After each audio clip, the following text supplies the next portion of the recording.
காட்சி கொடுப்பார் போல் பொன்னின் கோயில் ஒன்று எதிரே காட்டி அதன் உள்ளே பொன்னின் கோயில் ஒன்று எதிரே காட்டி அதன் உள்புக்கு அருள துண்ணும் தொண்டர் அம்மருங்கு விரைந்து தொடர போந்தபடி மண்ணும் புகழி வல்லார் தாமும் கேட்டு வந்தணைந்தார். என்னாச்சுன்னு கேட்டீங்கன்னா, இப்போ திருநாவுக்கரசு பெருமான் எழுந்த நேரத்தை கொஞ்சம் கணக்கு போடுங்க. திருமலைக்காட்டிலிருந்து இரவு போய் தூங்குறார். படுத்துறக்கமே வரல. கனவு விழிப்பு நிலையில் தெரியுது. சாமி வான்னு சொல்லிட்டு கூப்பிட்டு போகிறார். எங்கே வர சொன்னார்? திருவாய்மூருக்கு வா. இது சொன்ன நேரம் என்ன? விடிய காலை. அப்புறம் வச்சுக்க 4லிருந்து 5 மணிக்குள்ள இருக்கக்கூடிய நேரம். அந்த நேரத்தில் வான்னு சொல்லி புறப்பட்டார். 5 மணிக்கு இவர் புறப்பட்டார். திருக்கோயிலுக்கு எத்தனை மணிக்கு வந்து அடைஞ்சிருப்பார்? 11 மணிக்கு. இப்போ எம்பிரான் திருஞான சம்பந்த பெருமான் எத்தனை மணிக்கு வந்து திருநாவுக்கரசரை வந்து தேடிட்டு வந்திருப்பார்? 5:30 மணிக்கு. அப்புறம் 5:05 5:30 மணிக்கு. ஏன்? திருக்கோயில் வழிபாட்டுக்கு போகணும், வழக்கம் போல் சாமியை பார்க்க போகணும், காலையில் திருப்பள்ளி அடிச்சுட்டு போகணும் அப்படின்னு அவர் அடியார் திருக்கூட்டத்தோடு கிளம்பி வந்திருப்பார். நமக்கு முன்னாடி திருநாவுக்கரசு பெருமான் போயிடுவார் திருக்கோயில் வழிபாட்டுக்கு, சாமிக்கு பணிவிட செய்வதற்கு போயிருப்பார். இன்னும் எங்கே காணும் மடத்தில் அப்படின்னு கேட்டு காவலர்களை கேட்கிறார். இவர் இப்போதான் இந்த பக்கம் தெற்க போகிறார். கோயில் இருக்கக்கூடிய திசையிலேருந்து தெற்க சாமி எங்கேயும் எழுந்து போகிறார் காலையில் அப்படின்னு சொன்ன உடனே, எங்கே அப்படி தனியாக போக மாட்டாரே சொல்லாமல் எங்கேயும் அப்படின்னு இவர் பின்தொடர்ந்தார். ஞானசம்பந்த பெருமான் பின்தொடர்ந்து வருகிறார். அதான் இங்கே பாடல் சொல்கிறார். அன்னவண்ணம் எழுந்தருளி. பெருமான் காட்சி கொடுத்து மறைந்து கொண்டே போக அனித்தே காட்சி கொடுப்பார்கள். பக்கத்தில் இருக்கிற மாதிரி தெரிகிறாரு. அந்த இடத்துக்கு போனால் ஆளை காணும்.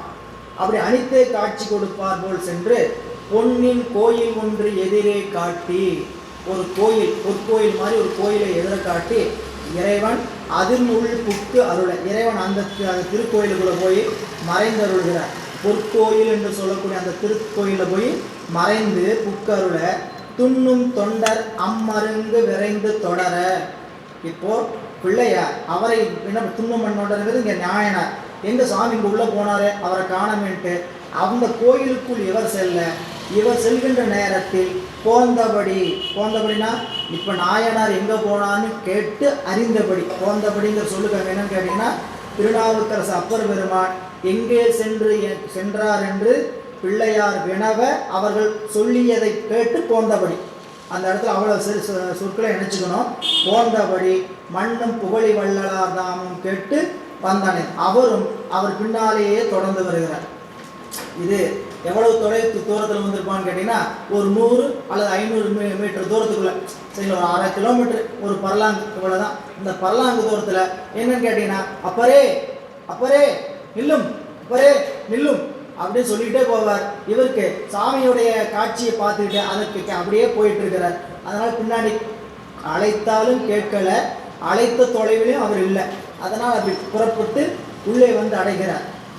அழைத்து கொடுபோந்து அணியார் போல், அழைத்து கொடுபோந்து அணியார் போல் காட்டி மறைந்தார் என அயர்ந்து பிழைத்த செவ்வி அறியாதே திறப்பித்தேனுக்கே அல்லார் தாம் ஒழித்தால் கதவம் துண்டு உரைக்கப்பாடி அடைப்பித்து தழைத்த மொழியார் உப்பாளார் தழைத்த மொழியார் உப்பாளார் என்று தாம் இங்கு எப்பால் மறைவது என.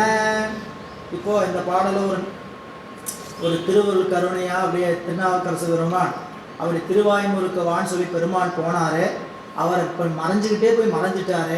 இப்போ பெருமான்கிட்ட கேட்குறார், பெருமானே, நீங்கள் எனக்கு வந்து உங்கள் காட்சியை காட்டாது மறைஞ்சு போனது சரிதான். ஏன்? உங்களுடைய செவ்வி உள்ளம் அறியாது நான் என்ன பண்ணிட்டேன்? தப்பு பண்ணிட்டேன். என்ன விடுங்க. நல்ல உரைக்கப்பாடி கதவை திறந்தவர் வந்துட்டு இருக்கிறார், கதவை அடைத்தவர் வந்துட்டு இருக்கிறார். அவருக்காவது உங்கள் காட்சி காட்டலாம் இல்லைங்க அப்படின்னு பெருமான்கிட்ட விண்ணப்ப வைக்கிறார். சொல்கிறார், அழைத்து கொடுபோந்து கூட்டிகிட்டு வந்து நடுக்காட்டில் தாட்டலில் விட்டுட்டு,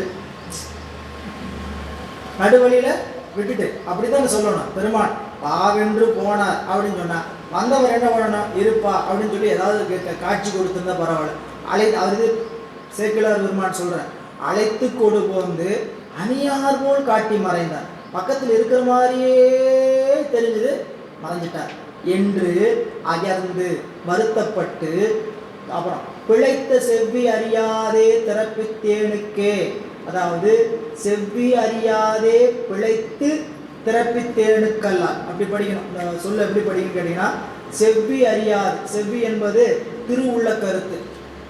இது ஒரு செயலை செய்கின்ற பொழுது இறைவனுடைய திருவுள்ள கருத்து என்ன அப்படின்னு நமக்கு தெரிந்து கொள்ள முடியாது. சரிங்களா? ஞானிகளுக்கு அது வாய்ப்பு, அருள். சரிங்களா? நமக்கு இந்த செயலை செய்யும் போது இப்படி செய்யக்கூடாது, ஏதாவது ஒரு சின்ன குறிப்பு கொடுப்பார். ஏதாவது ஒரு சில செயலை செய்யும் பொழுது இதை செய்யலாமா வேண்டாமா, ஏன்னா எடுத்தோம் கமுத்தோன்னு செய்யும்போது தான் நம்மளால் பரபரப்புனாலும் ஒரு செயலை செய்யக்கூடாது. ஒரு செயலை எடுத்து செய்வதற்கு சில காலம் கொஞ்சம் அதில் பொறுமை காக்கணும். என்ன அது என்ன ஆகுது, ஸ்டேபிளாக என்ன ஆகுதுன்னு பார்க்கணும். இன்றைக்கி யோசித்தேன், இன்றைக்கே புரியல, என்னைக்கு பிள்ளை வேணும், இன்றைக்கே பிள்ளை வேணும் அப்படிங்கிற மாதிரி அப்படிலாம் இல்லை. 10 மாதம் காத்திருப்பான்னு சொல்கிற மாதிரி பொறுமையாக அந்த ஒரு செயல் என்ன பண்ணோம். அதனால தான் பரபரக்க வேண்டாம் பலகாலும் சொன்னேன், பரபரக்க வேண்டாம் பலகாலம் சொன்னேன். புரியல? அப்போ செய்கின்ற பொழுது அந்த செயலுடைய காரணத்தை இறைவன் எதிர்க்க, இறைவன் தான் எல்லாம் செய்கிறார். அந்த காரணத்தை கொஞ்சம் பரபரப்பு இல்லாமல் சிந்திச்சு இப்படி செய்யலாம் அப்படி செய்யலான்ட்டு அவர் உணர்த்தக்கூடிய காலம் வரைக்கும் பொறுமையாக இருக்கலாம். இல்லை இறைவன் விட்ட வழிப்பா அப்படியே செய்யலாம் அப்படின்னு செஞ்சுட்டு அதுக்கப்புறம் செய்கிறது வேறு. இங்கே பிள்ளையாருடைய பொருட்டு நம்மளுடைய நாயனார் கேட்குற செவ்வி அறியாதே திறப்பித்தேனுக்கே அல்ல. கதவத்தை நான் என்ன பண்ணேன், உங்களுடைய திருவுள்ள கருத்தறியாமல் திறப்பித்தேன். செவ்வி அறியாதே பிழைத்தன தவறு செய்து திறப்பித்தேனுக்கே. அப்படி அல்லால் உலை பக்கத்தில் தான் இருப்பவருக்கு, யாரு, திருஞான சம்பந்த பெருமான், அவர் உப்பாளார். உப்பாளர்னா என்னன்னு கேட்டீங்கன்னா, ஒளித்தாலே கதவம் தொண்டு உரைக்க பாடி அடைப்பித்த தலைத்த மொழியார் உப்பாளார். பக்கத்தில் யார் இருக்கிறாருன்னு கேட்டீங்கன்னா, கதவன் படைக்க பாடிய தலைக்க பாடி, அதாவது என்னன்னா அந்த தன்மையோடு பாடிய சிறப்போடு எடுத்து சொல்ற ஞான சம்பந்த பெருமானுடைய பெருமையை அப்பர் பெருமான் வாக்கில் சொல்றார். வந்திருப்பவர் யார், தலைத்த செம்மொழியார். வந்திருப்பவர் தலைத்த செம்மொழியார், அவர் உப்பாளார். இது ஒரு சொல்லுங்க. உப்பாளாருங்கிறது இப்பாளாருக்கும் அப்பாளாருக்கும் இடையில நிற்கிறது. இப்பாளாருக்கும் அப்பாளாருக்கும், அதெல்லாம் எப்பாளார்னு கேட்குறீங்களா நீங்கள்? தமிழ்ல எல்லாம் அந்த வார்த்தையில என்ன ஆயிடுச்சுன்னு கேட்டிங்கன்னா அப்படியே மறைந்து விட்டது. இவன் அவன் உவன் உவன், சரிங்களா? அந்த அப்படிலாம் தமிழ் இலக்கண வார்த்தைகள் இருந்தது. சரிங்களா? நம்ம இங்கே நிற்கிறவனே அவன் தான் சொல்கிறோம், பக்கத்தில் நிற்கிறவனே என்ன சொல்கிறான், அவன் தான் சொல்கிறோம். இவன் ஏன்னு கேட்டிங்கன்னா வழக்கு அப்படி மாறி, செய்மை சுட்டு அண்மை சுட்டு இடைச்சுட்டு, இந்த இடைச்சுட்டு தான் உவன். சரிங்களா? இது நிறைய இடத்துல நீங்கள் பழைய இலக்கியங்களில் வரும். இன்றைக்கும் கிராம பகுதிகளில் இந்த வழக்கு இருக்குது. சரிங்களா? அதனால் இந்த உவன் சொல்கிறார். உப்பாளார்னா அருகாமையில் இடையில் இருக்கக்கூடிய, இதோ பக்கத்தில் இருக்கிறாரு தூரத்தில் இருக்கிறாருன்னு சொல்லாமல் இடையில் இருக்கிறார் அப்படிங்கிறதுக்காக உப்பாளார் தான் இங்கு எப்பால் மறைவது, இங்கே பக்கத்தில் அவர் இருக்கிறாரு, நீங்கள் எங்கே போய் மறைஞ்சிட்டு இருக்கிறீங்க அப்படின்னு பெருமானை கேட்கிறார். கேட்டபோது மாடம் நீடு திருப்புகழி மன்னர் அவர்க்கு மால் அயனும் தேடி இன்னும் காணாதார் நேரே காட்சி கொடுத்து அருள, தேடி இன்னும் காணாதார் நேரே காட்சி கொடுத்து அருள, ஆடல் கண்டு பணிந்து ஏத்தி, ஆடல் கண்டு பணிந்து ஏத்தி அரசு காண காட்டுதலும் பாட அடியார் என்று எடுத்து பரமதம்மை பாடினார். இது ஒரு அருமையான திருத்தாண்டவம். இப்போ பிள்ளையார் இப்போ சாமிகிட்ட என்ன கேட்டார், எனக்கு காட்டலைன்னா பரவாயில்ல, சரிதான், அவருக்காவது காட்டலாம்ல நீங்கள் அப்படின்னு. அப்படித்தானே நம்ம சாமி எப்படி பண்றாரு, கொஞ்சம் குறும்பு ஜாஸ்தி. அதில் என்ன பண்ணுறாரு, உனக்கு தானே காட்டக்கூடாது, அவருக்கு காட்ட சொல்லி தானே சொல்கிறார், இதோ காட்டிடுவோம் அப்படின்ட்டு பெருமான் என்ன பண்ணாங்க, ஞான சம்பந்த பிள்ளையாரு காமிச்சிட்டாராம். என்ன அவர் பார்த்து அப்பர் பெருமானுக்கு காட்சி காட்டுகிறார். தோ பெருமான், நீங்கள் சொல்ற திருவாய்மொழிகள் தெரிகிறார் பாருங்க பொற்கோயிலுக்குள்ள, இதோ போனார் சொன்னீங்க, அதை போறார் அப்படின்னு சொன்ன போது அவர் காட்டியவருக்கு கண்டாராம். இந்த இடம் ரொம்ப முக்கியமான இடம். நம்மளுடைய திருஞான சம்பந்தர் திருநாவுக்கரசருடைய வரலாற்றில் ஒரு முக்கியமான குறிப்பு பகுதிக்குரிய இடம். என்ன அப்படின்னு பார்த்தீங்கன்னா, எம்பிரான் திருஞான சம்பந்த மூர்த்தி நாயனார் 3 வயதில் அம்மையினுடைய திருமுலைப்பால் வந்து சிவஞானம் பெறுகிறார். அதெல்லாம் நம்மளுக்கு தெரிந்த வரலாறு.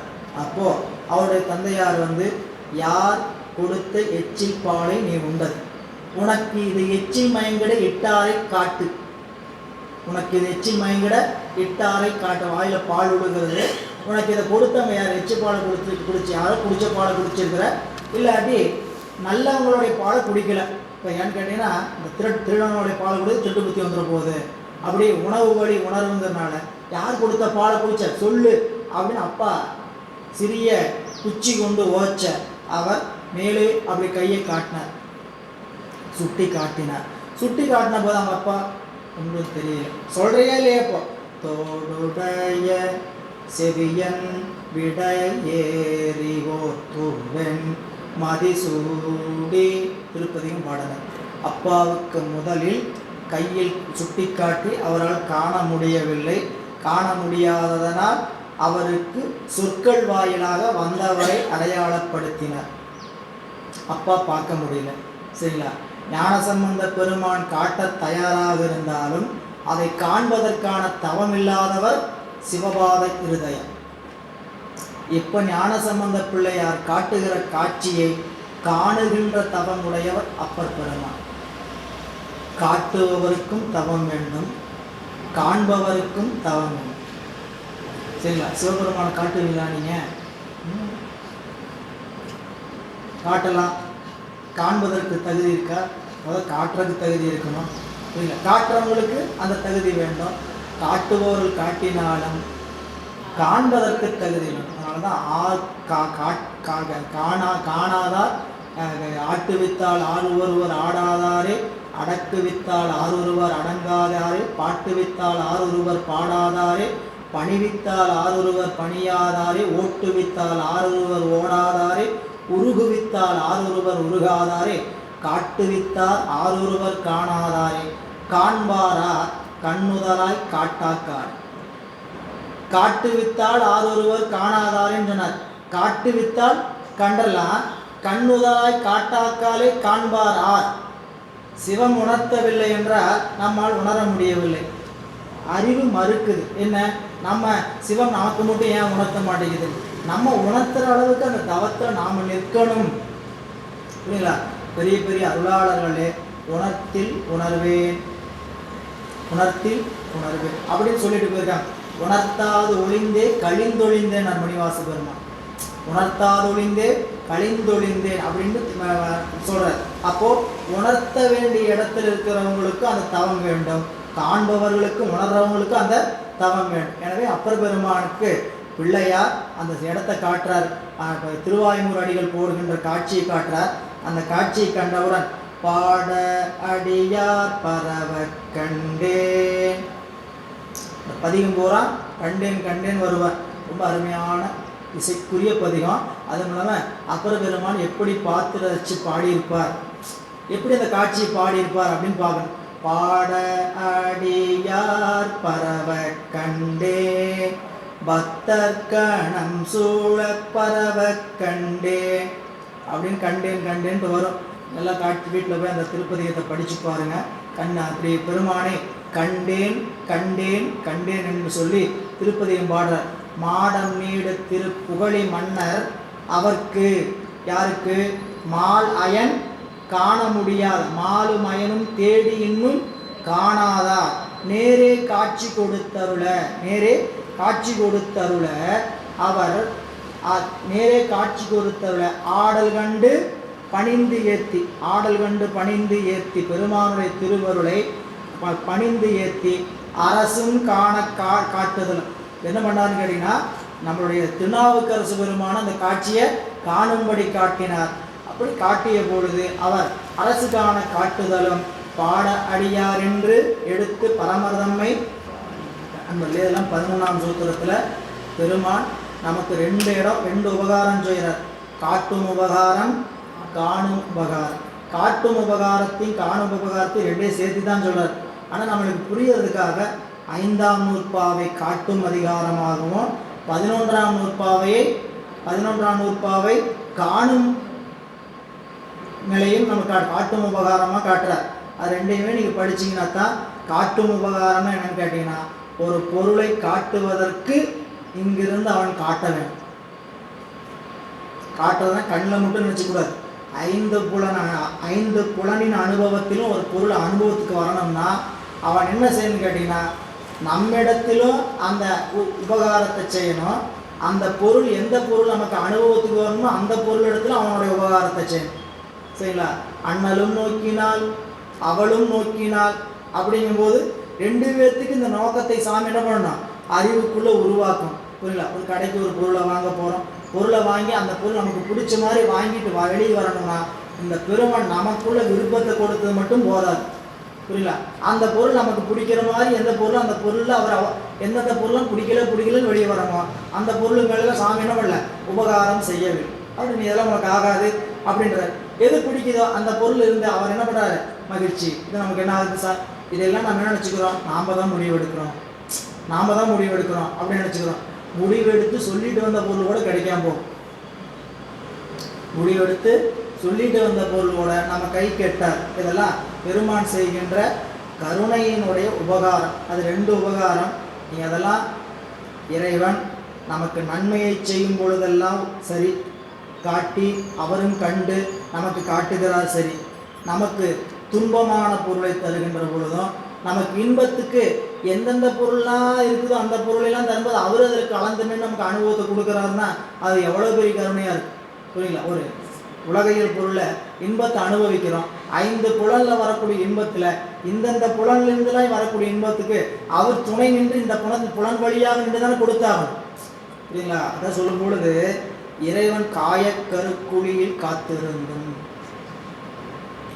அதை விட கருணையை எந்த இடத்தையும் சொல்ல முடியாது.